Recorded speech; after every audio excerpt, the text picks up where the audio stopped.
welcome to another episode of Paving the Way. I'm Seth Amoa, aka Essay. I'm here with KJL, also known as K. Jean-Louis, or the other way around. We're here with someone very special that's from Montreal, Montréal Nord, and also Page Concordia. Grew up watching him play, you know, and he's just a very, very unique and competitive baller, Mr. Hernst LaRoche. Merci d'avoir accepté l'invitation. On t'a envoyé un message, puis directement t'as dit que tu voulais faire l'interview. So, merci encore. Peut-être tu le sais pas, mais t'es comme un mentor pour moi, vu que je sais tu as grandi à Montréal-Nord, puis mon frère, c'est la même génération que toi. Puis il me disait toujours, comme, quand tu vas au parc, puis on te voit jouer, il disait toujours, il faut que tu regardes comment il joue. Ce gars-là n'a pas peur de rien. Puis ça, on va parler de ton histoire, puis je pense qu'il y a beaucoup de personnes qui vont apprendre de ton story. So, merci encore d'avoir accepté l'invitation. Yeah, respect. Yeah, man.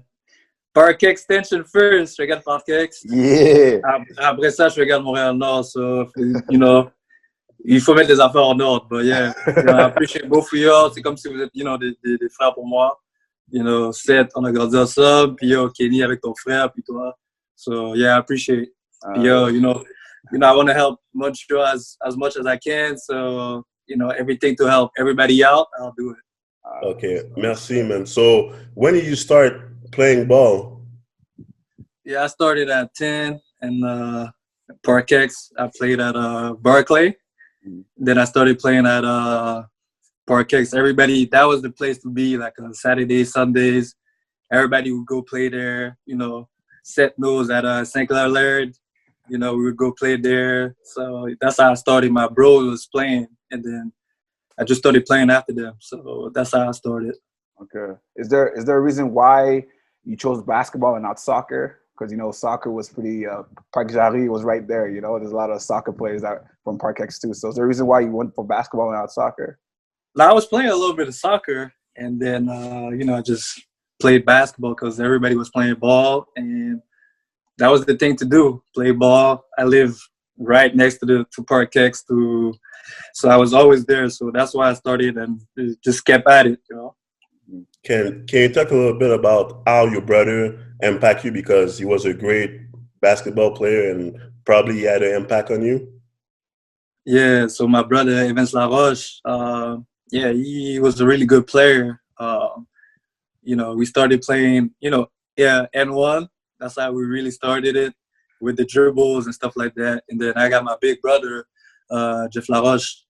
He too was good. He was really good, but he stopped playing.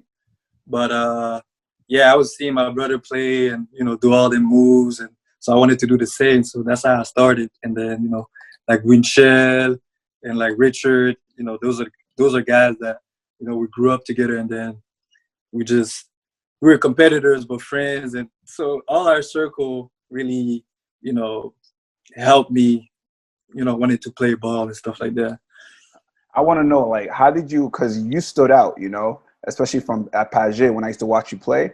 Was there something you were doing on the side, like how in practices, like what would you do like on your downtime? You went to the gym, what, like that made you? So I gotta give a shout out to Robert. You know, this we were fortunate to have him.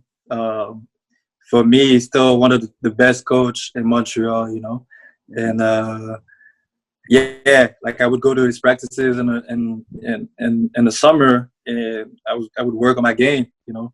And I stood out. I didn't even know, but like having Winchell and having Richard really helped me elevate, you know. Like I would come to school and, yo, he has a new move, so I'm like, shit, let me get this move. And then I would come with some new move, and they would steal my move. So it was like a circle, you know. Yeah. So that's how we got better. But we didn't even know. We were having fun. We were playing ball all day, every day, you know. And we had, you know, shorts underneath our jeans every time. We were ready. That was back in the day. That was the move. We were ready every time. Yeah, we were ready though. Yeah. Puis ta première équipe, c'était quoi? C'était Pagé? C'était quoi ta première équipe sérieuse? Non, c'était Parkex. J'avais joué pour Parkex quand j'étais jeune. You know, si tu vas à Parkex, tu vas voir la première bannière là, qui est là. J'avais joué mini, puis on avait gagné un tournoi. So, c'est vraiment à Parkex que j'ai commencé. Puis c'est quand t'as fait le switch à Pagé, parce que tu sais, t'as joué pour Pagé, right?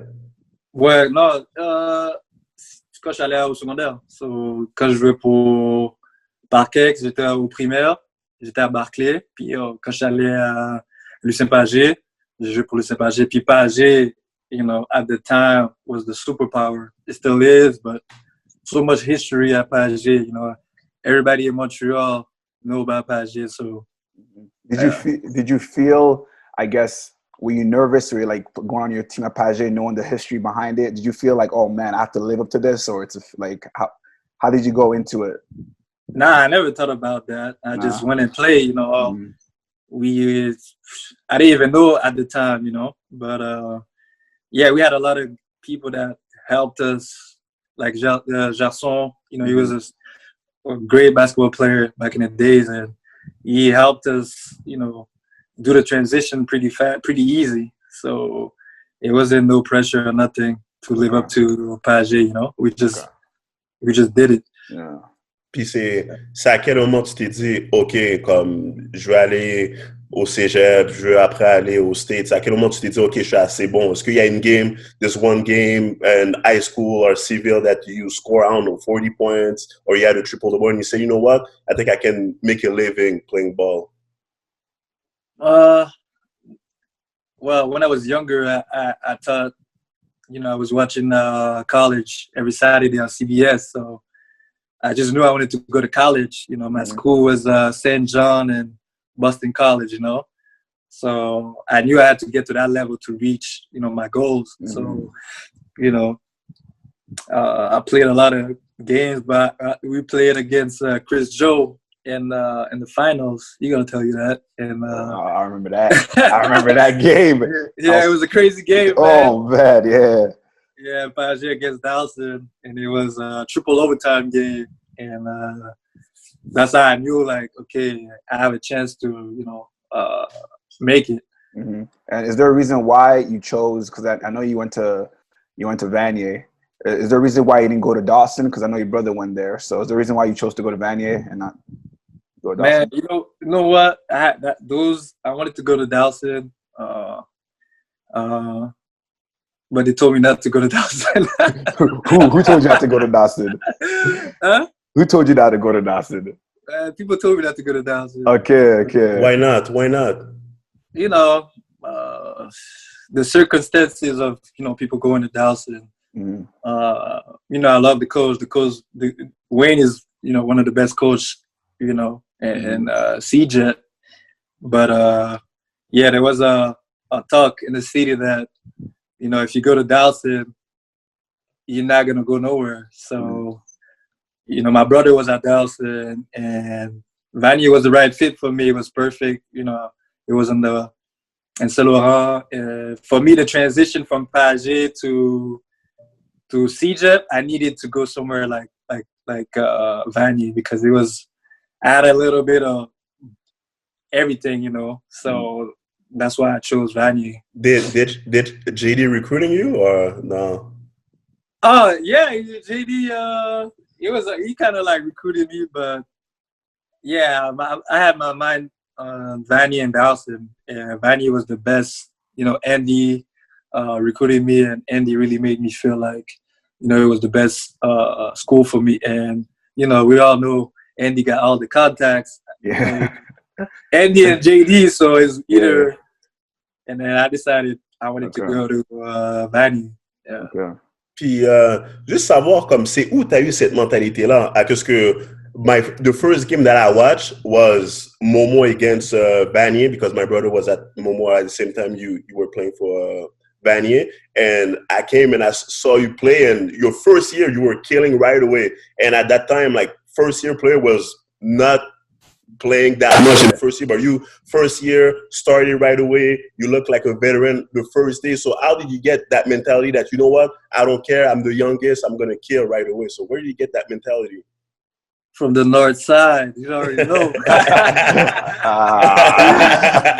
Yeah, you know, c'est Montréal Nord, Parc Samoa qui m'a donné cette mentalité-là. And you already know, I'm a Zo, so you know you gotta go hard every time you're on the court. You know, so. That's why, you know, and the people before me, you know, the likes of like Steve Alexandre, the Manics, you know, Amza, my brother. You know, they showed me the way. They showed me that's how you gotta, you know, be on the court. So yeah, and I, you know, I love to play. So Yeah. And also, like, my brother was always telling me, you know what, maybe you see Ernst is killing, but he's really, really humble. So he was telling me that you were always telling him, you know what, keep your head up, because he was not playing that much. And even me, probably you don't remember, but my first year, Team Quebec U15, and you were U17, I think your last year, and you were always giving me like tips, like you guys, like, oh, you need to do that. That's how you need to approach the game. And right now is what, 10 years later, and I still remember that. So how do you stay like humble? Maybe that's a stupid question, but it's most people who, I guess, killing right away, they try to act cocky and stuff, but you were always humble and helping the next guy beside you. yeah, because, you know, I always want to help out, you know. I come from a family of like brothers, and we, you know, we stick out for each other. Like we want the next guy to do good, you know. And I was always, you know, I'm not no LeBron James, you know. So why would I be, you know, cocky or anything, you know? Mm-hmm. So that's how I always stay humble. And then the way my parents raised me as well, you know, kept me humble. Okay. Yeah. I want to know, because at Vanier, when you were, at what point did you tell yourself, you know what, I think you're ready for the next step, which is to go D1, which everyone knew you were going to go D1, you know, just by the way you played. And at what point did you were like, oh man, I think it's time? Man, I thought I was ready after Page. This guy, okay. So yeah, my really intention was I wanted to go to high school in the States, you know. Okay. That was my intention. And then when I got to Vanier, I was like, shit, I just want to do 1 year. Mm-hmm. And then I ended up doing 2 years. Mm-hmm. But yeah, after the second year, I was like, okay, I'm ready to leave. And, you know, I had set my mind of the latest would be 2 years, you know. Mm-hmm. Okay. Yeah. And just talking about that, like I have some insight because I was talking to my brother before the interview, and he was telling me that your first year, I think probably like, yeah, first year, he saw you in the bus, and then in your bag you had a bunch of letters your first year. So can you talk about like who was recruiting you your first year? Like I think it's unheard of, like getting recruited. Man, I gotta look. I had yeah, there was a couple schools, but it was I had letters and you know, different schools, man. I gotta think. Bunch, huh? I think Maine, teams like Vermont, and then teams like Stetson, Wisconsin, Green Bay. What other school? Yeah, schools like that. Like, yeah, those. What made you? What made you decide to go to New Mexico? Man, I went there and the talent was unbelievable. Like I had already taken like 2 visits to Fairleigh Dickinson, and I went to visit Wisconsin Green Bay. That was it was a good team, but as soon as I reached New Mexico and I saw the guys, I'm like, yo, them guys hoop. Like, and we had a lot of guys that were supposed to play at big schools, but because of grades and circumstances, they ended up at New Mexico, you know? Okay. So I go to the school. First of all, it's hot. You know, it's not like Montreal. It's like 30 degrees in winter, you know? So I go there. I see the arena. I've never seen a 15,000 seat arena in my life, you know? And I was like, yo, this is dope. I remember I was with the coach looking at the arena. I was like, yo. And then they had a practice gym. Like, it's basically like you have the arena, then just you walk a little bit and you have the practice gym, you know? And I was like, you know, usually you play on the team, you have your main court, that's your practice gym and stuff like that. Yeah. For me, it was like, man, I got to come here. So the arena, you know, the people and, you know, the teammates was, you know, I've never seen guys that talented. So that's why I chose New Mexico. Okay. And also, I was looking at your stats and game log, and a crazy stat is you play 135 games and you start 135 games. So I Yeah. was like, damn, like, how was your mentality? Because you start all the game at Vanier, then you go to the States where at that time, some people were going to the States, but It didn't wasn't that have a, much. yeah, Yeah. and didn't have a big impact. And you right away, freshman year, you started right away. So how was your mentality? And yeah. Yeah, you know, the one thing I told myself is like, I'm not gonna come back. You know, I'm not coming back to Montreal because you had a lot of guys that would go, but after 1 year or 2 years, they would come back. You know. Yeah. But my mindset was like, I'm not coming back. You know, and when I got there, I wasn't. I was like, there was 15 players. I was probably like the 15 players. Like I wasn't. Them guys was way better than me. You know. And then I wasn't used to the speed and everything. So, you know, I remember I was getting picked last in open gym and stuff like that. And guys wasn't messing with me the first month, though. Oh, yeah? Don't think Oh, it was man. like I just came and I played. Nah. So in my mind, I was determined. And, you know, every night we would play. And then every night I would come back and get some shots, you know.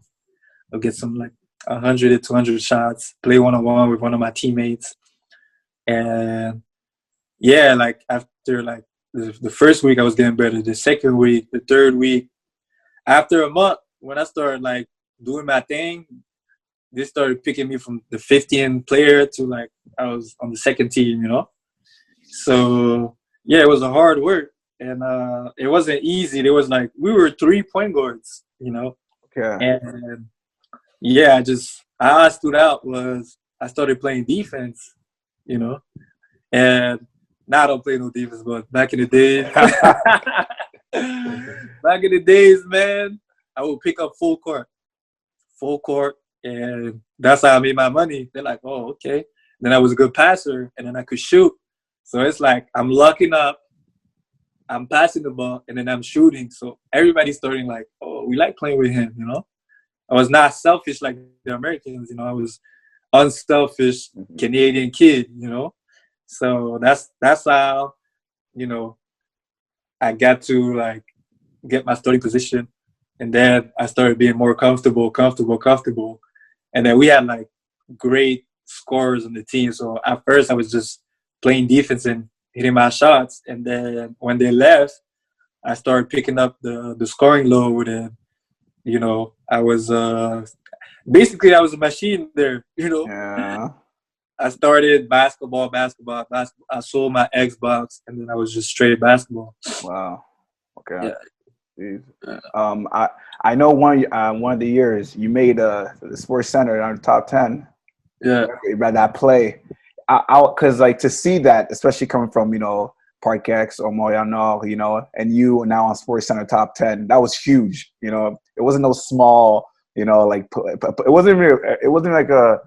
It was like, wow, if Ernst is there, that just kind of, no lie, gave a lot of people here, just that off that one play, it gives a lot of people here hope, like, wow, if Ernst is there doing all that, for sure I could, and I just want to say thank you for, going there and working hard, man, because it really opened a lot of doors for a lot of, not just Montreal, but Canadian players, to go down south, so just want to give that thanks there, Thanks, my man, I appreciate it. Yeah, that play was crazy, man. You fell, you got a block, layup, you're on a hype, bro. Remember this? Yeah. Yeah, I remember. Trust. Est-ce qu'il y avait des stéréotypes, le fait que tu étais Canadien, puis je sais que tu étais le seul, ta première année, tu étais le seul Canadien, right, dans l'équipe? Non, ben ouais, j'étais le seul Canadien dans le team, ouais. Puis, est-ce qu'il y avait des stéréotypes? Soft Canadian, I don't know. They never said so, but, they were like, we're nice, and to be honest, we are nice, because we don't have the same structure than in the States, And, yeah, we got hoods, we got, certain stuff here, but when I saw the hoods over there, I thought it was a third world country type vibe, you know. And those guys are hungry, so it's a different mindset. But you know, like I told you, like I got the Zoe in me, like a Haitian fire. I got Ghana too, man. You know, yeah, that's it. You know, yeah, you have Ghanaian, bro. Yeah, I gotta have Ghanaian, man. You know, I always got my flag. parce que j'ai vu comme ça, ta première année, tu étais un des premiers Canadiens. Après ta deuxième année, il y a eu plus de Canadiens. Après ta troisième année, vous étiez 4 Canadiens. Après ta quatrième année, il y avait 2 autres Canadiens. So, comment moi je le vois, c'est OK, c'était le premier. Il a bien joué, puis le coach a dit, tu sais quoi, Ernst joue bien, on va aller chercher des Canadiens. Moi, c'est comme ça que je le vois. Tu vois ça? Ben, c'était comme ça. Ils ont pris un risque sur moi. And then, ils ont vu, oh, c'est un bon risque, like high reward. Like, c'est comme si moi, ils m'ont vu. Ils ont dit, oh, he's gonna come and play sporadic minutes and help when he can. But when I came and I had the impact on defense and what I was doing, you know, even at school, you know, I was a good student. So they're like, no-headed and good player. We're gonna get more of them. And that's what happened. At one time we were like probably 5 Canadian or something like that. Yeah, the team. Ta troisième année. Okay. Yeah. How was it? Because I know you guys did a tour. You guys came down to Montreal, you know, and played a couple of games. How was that playing in front of your family? Man, that was crazy. That was the highlight of my 4 years there, you know. I remember we were in a big bus, you know, autobus voyageur. And then I told my coach, we should do a barbecue. Like, that's when barbecue started. And I did a barbecue when I signed to go to school. And I'm like, we should do a barbecue at my house. And the coach is like, yeah, let's do a barbecue. And then I called some of my friends and stuff like that. And we're in Montreal North, a big New Mexico State bus. Easy 7-footer, 6'10", 6'9", just walking, getting off the bus and coming to my house. Everybody was shocked. Wow. It was a highlight. It was a proud moment for me. It was like to show people, like, you know, those people, even though they're monsters, but like see the human beings, you know? And that was a highlight. Everybody loved it. And then we played a couple games. I remember, you know, it's like I'm playing against McGill, but everybody's rooting for us because I'm there, you know? Yeah. I did a spin move. I didn't even do nothing. I just did a little spin move for 2 minutes. The whole crowd. So yeah, I had a lot of love, man. It was love when I came back. Nice. Puis c'était comment jouer pour Team Haïti? Oh, that was another highlight of my career, you know. It was something that I would have never thought, you know. It was nice, man. You play for your country, and you just got an extra vibe to it, you know, because you got, like, even though they're Haitian from different places, they're all Haitian. So it was the first time being on the team and representing, and the chemistry was there from rip, you know. And it was a great moment. We got to see the president, and it was great. I want to know, when you were at New Mexico, you guys won your conference, and then you guys got a ticket to the March Madness. Explain that whole experience. Man, it was nice, man. We were playing, like, it was at first the games was tough, man. Like, my conference was really tough. We had, like, good players and good teams, and my first year we were in the semifinal, and we were winning the whole time against Utah State. They had 2 NBA guys on the team, and we were winning by 13. We thought we were gonna win, and then, you know, they came back, and we were up 1, and they ended up shooting a shot with like 4 seconds left that went in, and we lost. Like, our dream was crushed. Like, I thought I was gonna go to the March Madness this year, but we lost. And then the next year, it just motivated us.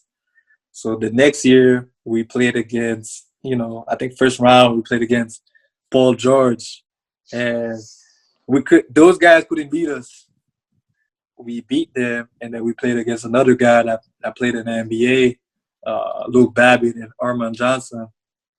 And then we beat them, buzzer beater by my man Jamar Young. And then we played against Utah State in the final. It was a crazy game. Like, the gym was packed, like 15,000 people screaming. And Utah State had the best fans, you know.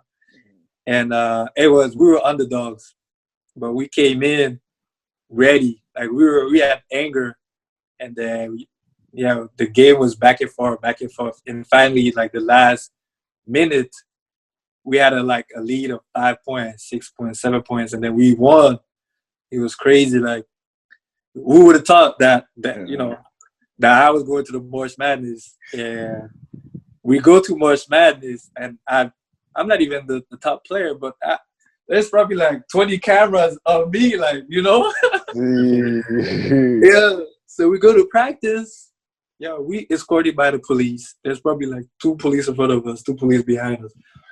And we played in the Portland Trailblazers arena. That was crazy. We played against Draymond Green, Michigan State, you know. That was crazy. And we lost by 3. We almost beat them. And that was, you know, it was unbelievable to see even Draymond Green there. Yeah. Yeah, we almost had them, though. That was if we would have won, it would have been something crazy, you know. What seed were you guys when you guys played Michigan State? What seed? We were 11. Okay. Yeah. Okay. And did you guys made March Madness your 4th year, or? Yeah, I did I made it to the March Madness my last year. We played against Indiana. We played against Oladipo, and we played against Tyler Zeller. And they had what's his name? They had another NBA guy too. He's a 6'10" power forward. So Oladipo wasn't what he is now. No? No, he wasn't. He was nice, but he wasn't the Oladipo now. Now he's a monster. But I remember Tyler Zeller.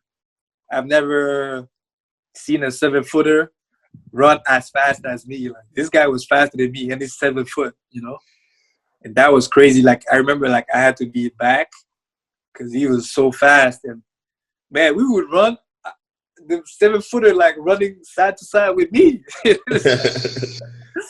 Yeah, so it was nice, man. It was nice. Yeah. So would you say Zeller was the best player that you played against during your 4 years, or who was the best team that you played and best player that you had to guard that you said, oh, you know what, that guy's going to go to the NBA and is going to be like a great player? Like you said, Victor Oladipo was not that great. Now he's a all-NBA player, but who else that you play that now maybe you're surprised that they're doing good or they're not doing that good? From Fresno State, this guy Murray, the white lefty that played for Miami Heat, you know? Yeah, I remember. Mm-hmm. I would have never thought he would have made it to the NBA, you know?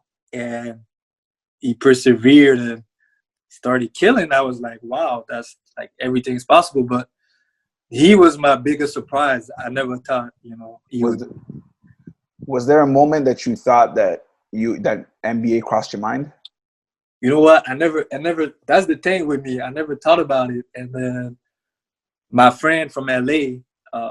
So we had Jonathan Gibson. He played for the Mavericks, and then he played for Boston Celtics.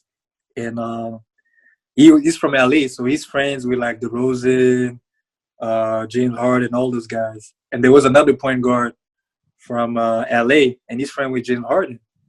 Yeah, I remember one time it was like, such and such can make it to the NBA. And then he's like, yo, Ernst could make it to the NBA too. But it's like they were in a conversation, and I just passed by, you know.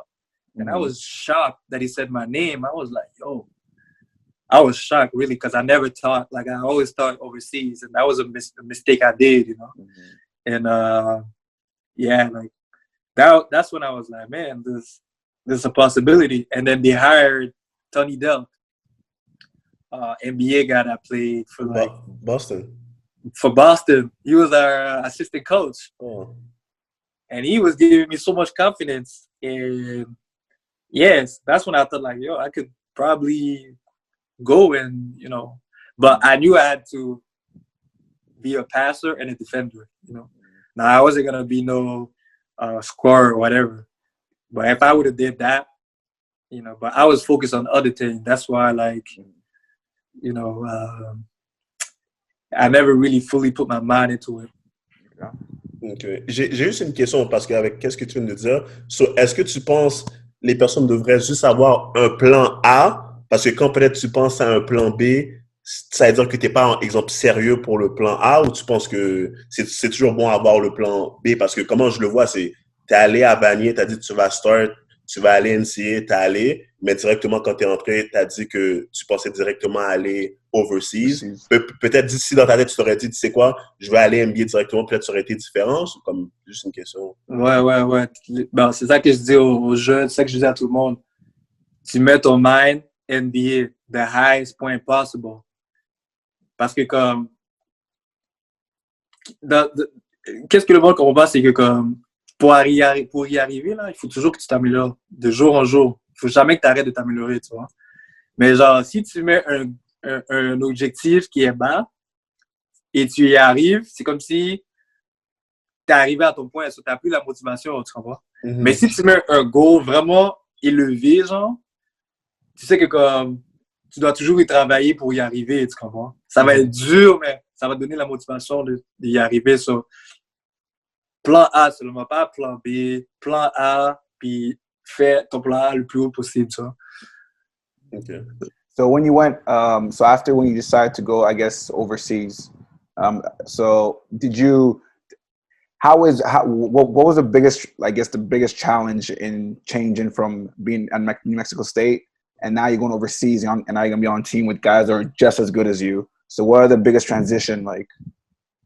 Yeah, the transition, man, first of all, Europe, you never, like, guys like me, and I never thought I would be going to Ukraine. I ended up going to Ukraine. And, at first I was, like, open-minded going. And then my friend was like, yo, you're not scared? There are races out there. So, and then doubt it started coming in my head. And then I go on the plane, and I'm like, man, there was no diversity at all in the plane. And then I don't even know who's going to pick me up, And then finally I go out, I see somebody with the Odessa. Then he start, hey, Hernst LaRoche. And then I started making conversation with him. He doesn't understand. He only knew how to say my name and how you doing. And that was it, So the transition, it was, and then I got to practice. And, you got other Americans on the team, guys that, done it. And so the way professional and college is two different mindset, Mm-hmm. So you got to have the discipline, the mindset that you're going to put the work.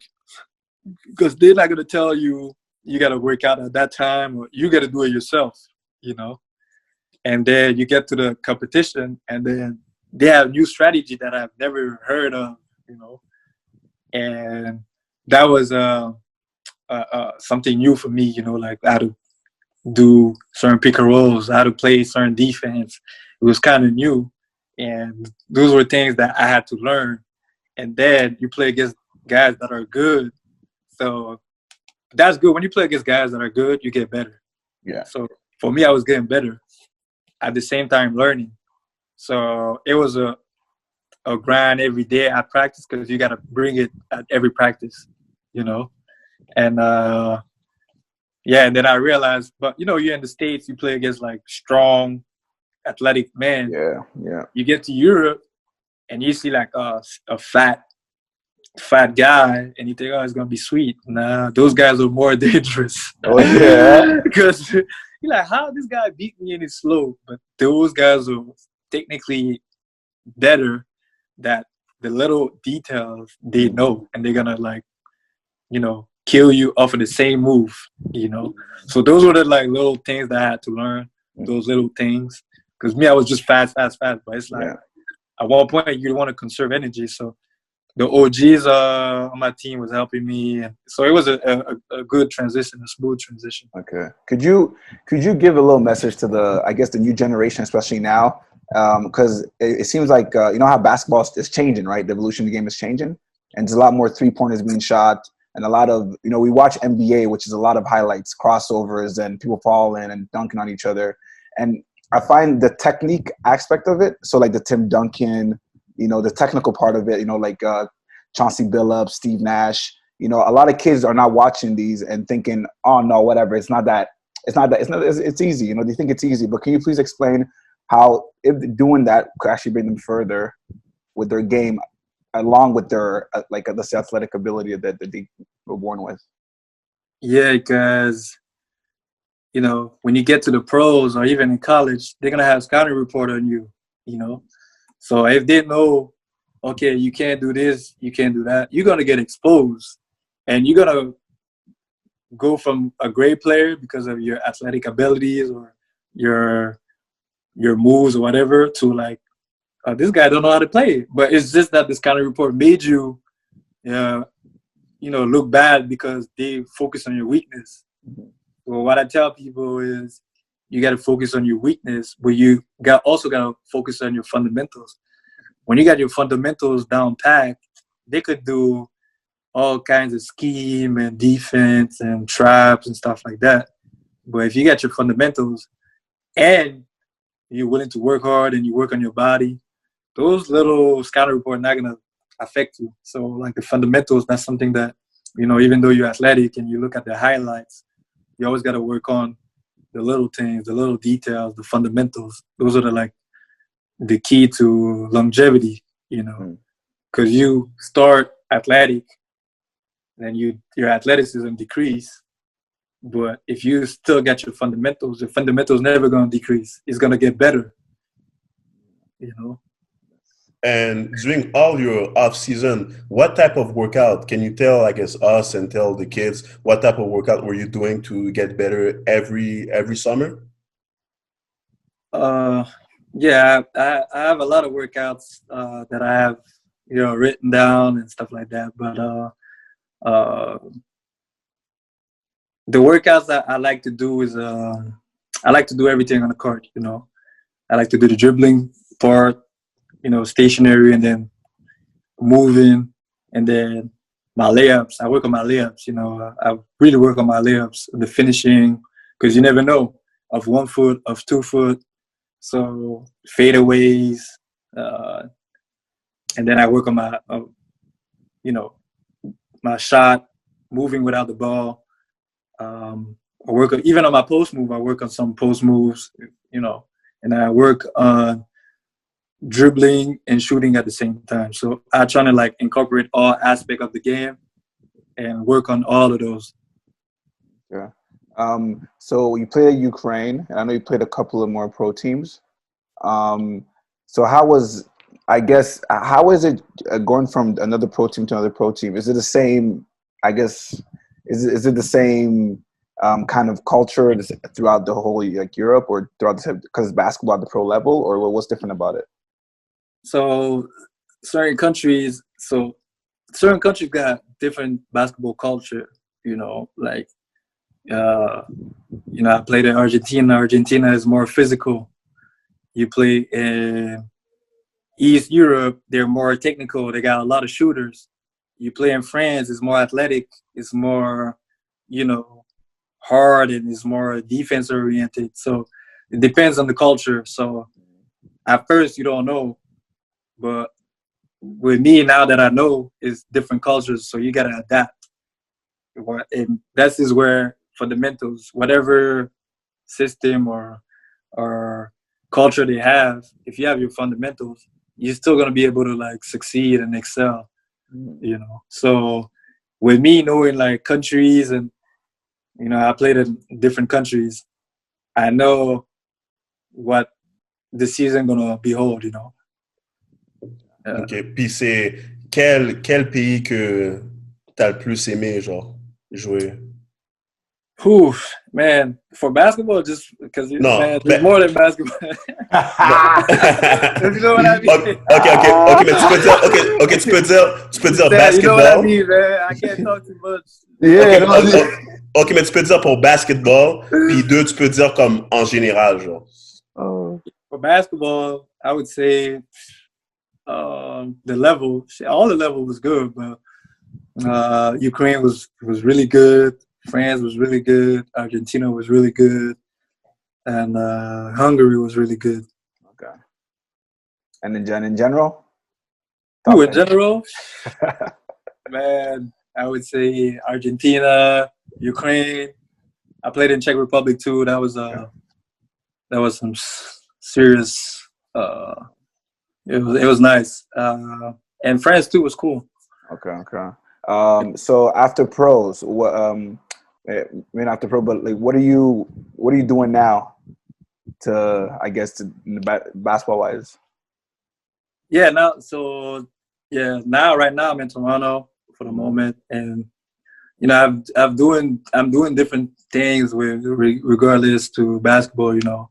I'm trying to like help out, coach little kids right now. Just show the young kids, how to be a pro and get better. I'm next year I'm gonna go back overseas. Okay. I'm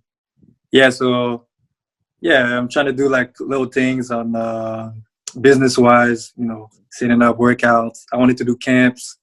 I also got a podcast that I did before the coronavirus. So I'm doing like little things to show kids or to make kids believe it that they can become millionaires, because that's the way. Like if you put your craft into basketball, you could become a millionaire. You could be, making a living out of basketball. So that's why I'm trying to like instill to people, because most people in Montreal didn't know that could be a possibility, And like people in New York, people in Chicago, even people in Toronto know that, okay, the pros is a possibility because they have an NBA team. We don't. It's guys like, us that got to, inspire the youth. Yeah, so that's what I'm trying to do, inspire the youth. Okay. So you said you have a podcast going on right now. Can you talk a little bit about that? Yeah, so same thing as y'all doing. Just y'all have something that it's similar, but mine is more like I go to people that were supposed to make it to the NBA. Okay.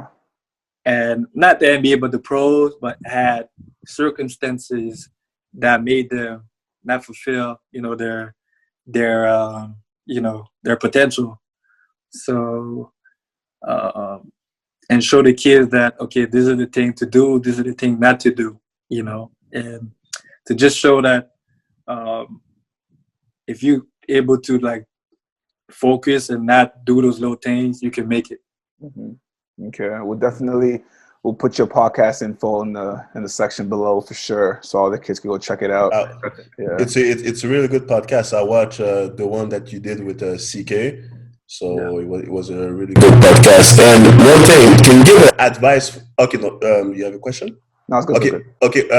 Like let's say someone who's done university either in Canada or in the States, and what's the process after? I know top player, I guess there's a bunch of agents who contact them. But let's say if you not a top player, how can you get to the pro level? Like what's the, because I know there's a lot of people after their 4 years or 5 years in Canada, they're like, oh, I didn't get any contact or no agent talk to me. So you know what? I'm just going to stop basketball. So do you have any advice or tip you can give them?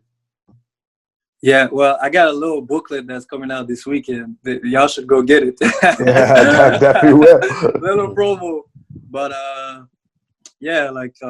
those guys that wasn't recruited or that didn't get no agent, there's some showcase available through them in the States and Europe, to get seen and to, if they fall under the crack that, I can actually play, And luckily now, there's more avenue for Canadians to go to the pros, and you know, even though they didn't get recruited, they could still, you know, write to agents and show their send tapes and stuff like that. There's ways that they can, you know, get in contact with agents, and from there, you know, if they don't get the love as somebody that went from a big school, they might have to start in lower leagues, you know, and then from lower leagues they go up and up and up. So that would be like the way to do it. Okay. So we'll definitely put your the book. It's just coming out soon.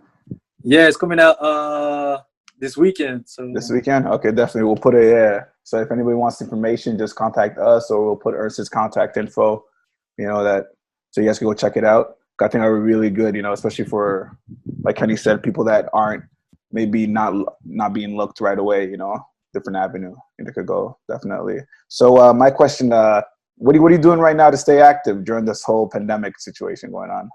I'm still working out. Okay. It's funny, I got a thing. I did flyers. Hello, yeah. Yeah. So yeah, now I'm helping kids. I do some workouts on Zoom, you know, for little kids. Okay. You know, that's what I do. I work out. I read a lot. I read a lot nowadays about business-minded books, self-improvement. I took a class on computer science now. That's what I'm doing.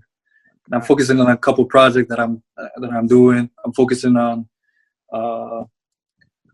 products that I want to put on my website. So there's a lot of things that I'm doing. Actually, coronavirus is a blessing in disguise, you know. It's kind of like making me focus on little things, you know. So those are the things that I'm working on right now. Okay. Seth, you have another question before we play the game? I'm good. We can play. Okay, so my game is, can you name your all-time team from PG to center, the best player that you play with? Top 5. Top 5. In Montreal? No, anywhere.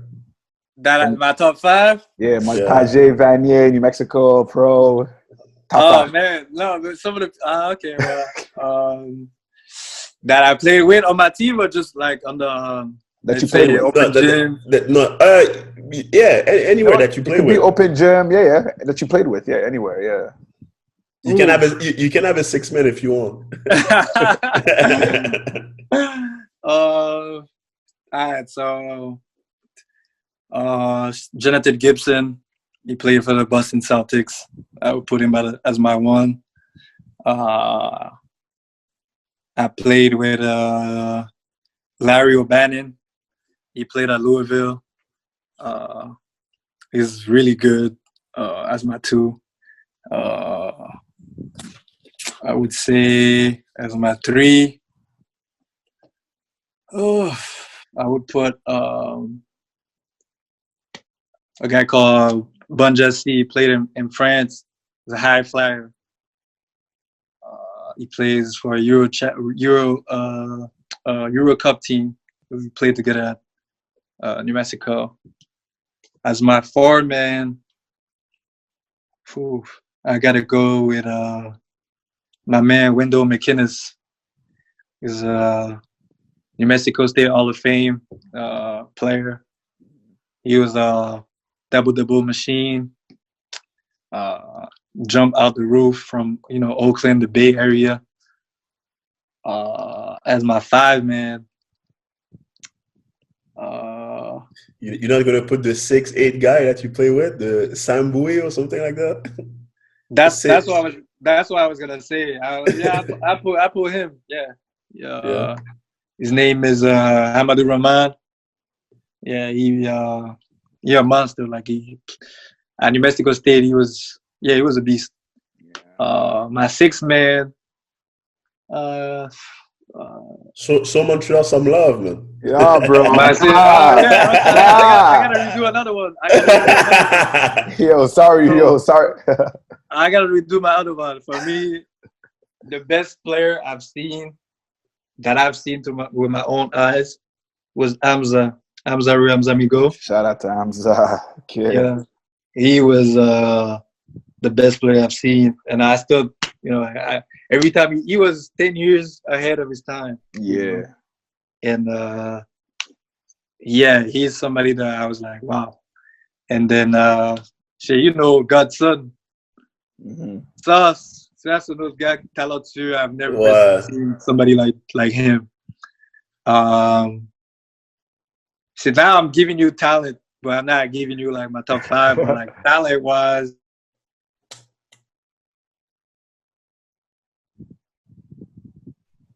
yeah. Seth. Yeah. Yeah. Okay. Wait.